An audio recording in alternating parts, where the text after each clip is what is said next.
So Anna, do you know what the illusion of love is? I don't know. But do you think you've ever been in a relationship where there is love?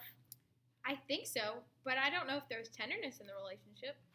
You know, I bet the parishioners at Holy Rosary would have some answers for us. Hey, that's a good idea. Let's ask them. Okay. Is there ever the illusion of love in a relationship? I would like to think so. Sometimes. People might use other people for money, situations like that, just being used, But other than that, I really can't think of any right now on the spot.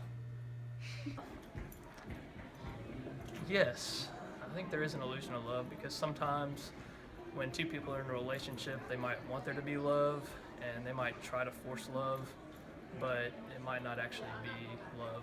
So, yes, there could be an illusion of love. Were the boys correct? Let's see. As the book states, the illusion of love is a sudden and powerful explosion. Many are tempted to give or receive outward expressions of tenderness before those objective aspects of love have had a chance to develop.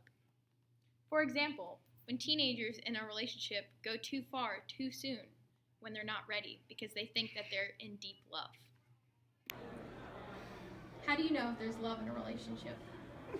Go ahead. Go ahead. Well, when Just like me. you can tell if one person is putting the other person first and caring about them. They're not thinking about themselves so much, and they're thinking about the other person.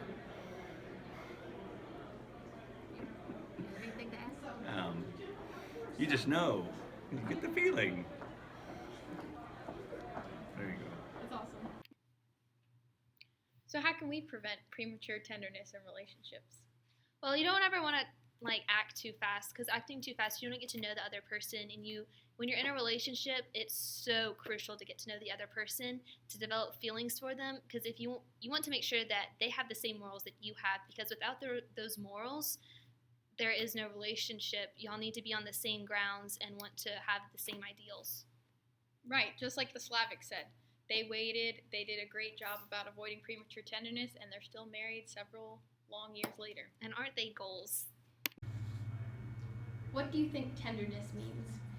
Tenderness to me means kindness and gentleness, how you treat others and in a joyful way, and then you can work out whatever the situation is with them and grow closer to them.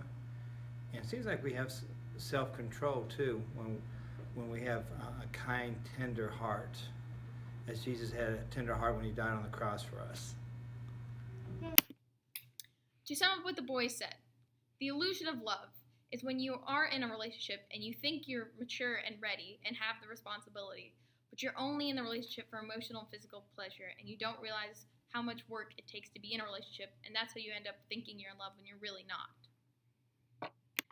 So how do you know if it's really love? Well, as the Slavics said, you put the needs of others before yourself, which means maybe you don't want to do the dishes that night, but they're really, really tired and you know you should do them. That's putting the needs of others before yourself. It's probably a really bad example, but I hate doing dishes. So there you go. It also means pushing them to be their better selves, which can mean pushing them to go to church, to pray every night, to do things together that will strengthen the relationship. What is tenderness? Tenderness is the Outward expression of love.